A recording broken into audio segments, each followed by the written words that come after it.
আসসালামু আলাইকুম। হ্যালো বাংলাদেশ, কেমন আছেন সকলে?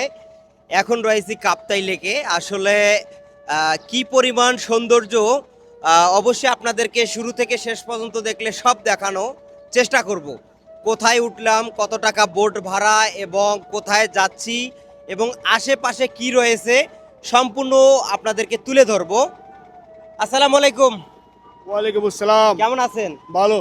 আচ্ছা, আমরা এখন কোথায় যাচ্ছি, কোথায় থেকে? আমরা রাঙামাটি পুরাতন বাস স্টেশন দয়াল চত্বর থেকে এখন রওনা হচ্ছি। প্রথমে রাজবাড়ি যাব। আচ্ছা রাজবাড়িটা দেখে এরপরে যাব আপনার রাজবনবিহার। রাজবনবিহারটা দেখে এরপরে যাব আপনার রাঙাদ্বীপটা শেষ করে আমরা মায়াদ্বীপে আসব।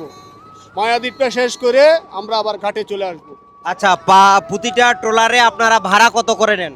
আমরা প্রতিটা ট্রলারে ভাড়া নিই আপনার হচ্ছে যে সকালবেলায় যদি উঠে এই ট্রলারটা আপনার মনে করেন 3.5-তে মনে করেন 4,000 টাকা নিই, আর যদি বিকেলবেলায় যদি ঘুরে তাহলে আমরা 1800 হইতে 2,000 টাকার মতো নিই।